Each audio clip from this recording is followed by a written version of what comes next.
आज हम बात करेंगे कवि निराला की कविता वह तोड़ती पत्थर पर।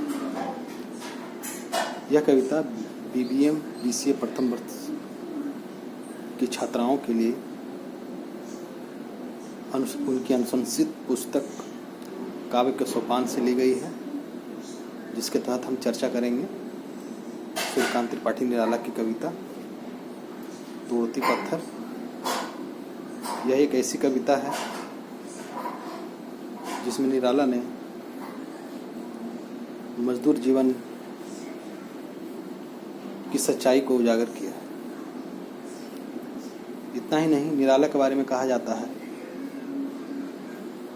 कि छायावाद से लेकर के प्रगतिवाद, प्रयोगवाद के तमाम उन दौरों से गुजरते हुए इस नग्न यथार्थवाद के दौर तक भी अपनी कविता में सफ़र करते हैं, और यह उसी सफ़र की एक देन है, तोड़ती पत्थर। आइए हम आगे बढ़ते हैं कविता के साथ साथ। वह तोड़ती पत्थर, देखा उसे मैंने इलाहाबाद के पथ पर। वह तोड़ती पत्थर, कोई न छायादार पेड़ व जिसके तले बैठी हुई स्वीकार, श्याम तन भर बंधा यौवन, नत नयन प्रिय कर्म रत मन, गुरु हथौड़ा हाथ करती बार बार प्रहार, सामने तरु मालिका अट्टालिका प्राकार। निराला इस कविता के माध्यम से एक ऐसे मजदूर स्त्री की तस्वीर खींच रहे हैं जिसमें उन्होंने भरी दोपहरी में, और वो भी इलाहाबाद के सड़क पर,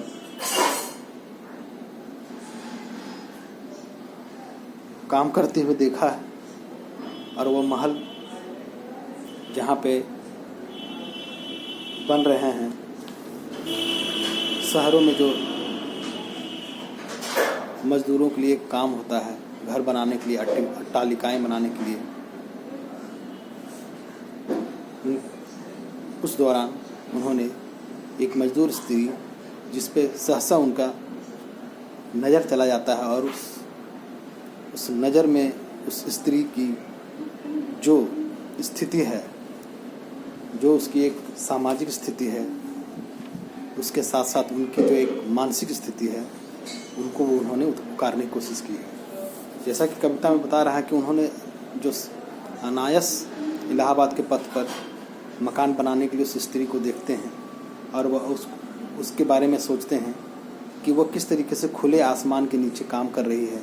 वहाँ ना कोई छायादार पेड़ है और ना ही किसी प्रकार का ऐसा स्थल है जहाँ पे वो अपने काम को सुकून से अंजाम दे सके।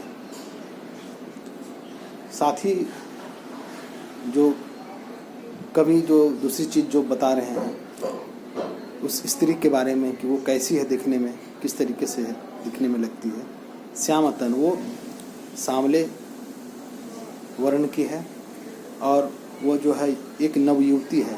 भरा बंधा यौवन, वो एक युवती के बारे में बात कर रहे हैं। नत नयन, यानी कि उनके जो नयन है वो झुके हुए हैं, और प्रिय कर्मरत मन, उनका मन जो है अपने काम में एकदम प्रेम से तल्लीन है, लगा हुआ है। गुरु हथौड़ा हाथ करती बार बार प्रहार, और यहाँ पे हथौड़े से उस पत्थर तोड़ने का जो काम कर रही है, उससे बार बार वो प्रहार कर रही है और तोड़ने का काम कर रही है। यहाँ पे निराला दो तरह की बात कर रहे हैं कि एक तो वो पत्थर तोड़ ही रही है, साथ ही साथ वह इस व्यवस्था पर भी चोट कर रही है।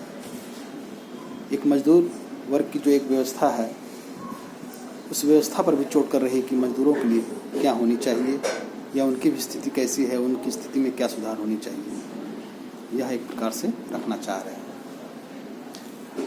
अगली जो पंक्ति है, चढ़ रही थी धूप गर्मियों के दिन, दीवा का तमतमाता रूप, उठी झुलसाती हुई लू, रुई जो जलती हुई भू, गर्द चिनगी छा गई प्रायः धूप दोपहर, वह तोड़ती पत्थर। और वह उस गर्म चिलचिलाती हुई धूप की भी बखान कर रहे हैं कि किस तरीके से तमतमाता हुआ गर्मी में वो महिला काम कर रही है। कहा जाता है कि अगर रुई भी रख दिया जाएगा तो ऐसी गर्मी में रुई भी तुरंत धुआं करके जल जाएगी। इस तरह का वो दोपहर है। इस दोपहर की कभी तपिश को भी वो अपनी कविता में रख रहे हैं। अगली पंक्ति में निराला लिखते हैं, देखते देखा मुझे तो एक बार उस भवन की ओर देखा छिन्न तार, देख कर कोई नहीं देखा मुझे उस दृष्टि से जो मार खा रोई नहीं। सजा सहज सितार सुनी मैंने वह नहीं थी जो थी सुनी झंकार, एक क्षण के बाद वह कांप सुघर, ढोलक माथे से गिरे सिकर, लीन होते कर्म में फिर ज्यों कहा मैं तोड़ती पत्थर। निराला यहाँ इस अंतिम पंक्ति में, बहुत छोटी कविता है, अंतिम जो पैरा है उसमें कह रहे हैं कि जो उस स्त्री को जो देख रहे हैं तो एक बार में वो उनको लगातार देखे जा रहे हैं और वह स्त्री भी कवि को एक बार देख लेती है और देख कर कोई नहीं देखा मुझे उस दृष्टि से। मतलब कि जो दोनों की देखने की दृष्टि है दोनों की अलग अलग है। कभी कुछ किसी और दृष्टि से देख रहे हैं और जो काम करने वाली स्त्री है वो भी एक दृष्टि से उनको देख जाती है। लेकिन कहते हैं फिर उसमें कि देखा मुझे उस दृष्टि से जो मार खा रोई नहीं। और जो समय की थपेड़ों से और जो व्यवस्था की थपेड़ों से मार खा रही है, लेकिन वो उसके अंदर वो वेदना, वो करुणा नहीं दिख रही है। लेकिन लेखक इस चीज़ को समझ रहे हैं, उस स्थिति को समझ रहे हैं, उन्होंने उजागर किया। सजा सहज सितार सुनी मैंने वह नहीं जो थी सुनी झंकार। और ऐसा लग रहा है कि सितार की तरह जो झंकार कहीं बजता है तो कोई सुनता है कोई नहीं सुनता है, लेकिन उस अनसुनी वक्त में भी निराला उस स्त्री के अंदर में जो एक सितार बज रही थी, सहज सितार जो बज रही थी, उस चीज़ को उन्होंने महसूस किया। एक क्षण के बाद वह कांप सुघर, मतलब कि एक क्षण के बाद वो थोड़ा सा लगी कि वो कांप रही है या उसकी सुंदरता कांप रही है। ढोलक माथे से गिरे सिकर, और उसके माथे से पसीना बह रही है। लीन होते कर्म में फिर ज्यों कहा, और फिर से अपने काम में वह लीन हो गई है और जैसे लग रहा वो कह रही है कि मैं तोड़ती पत्थर, मैं तोड़ती पत्थर। और इसी सिचुएशन को निराला ने बहुत ही मार्मिक ढंग से कहा कि कैसे एक सामान्य स्त्री जो व्यवस्था की मारी हुई हैं और व्यवस्था किस प्रकार से मजदूरों के लिए नहीं सोचता है या मजदूरों की बातें नहीं रखती हैं, और एक कवि, एक लेखक के मन में एक काम करने वाली स्त्री के प्रति क्या संवेदना है, क्या भावनाएं हैं, यह इस कविता में छन करके आया है। इतना ही नहीं, बहुत ही सशक्त तरीके से उन्होंने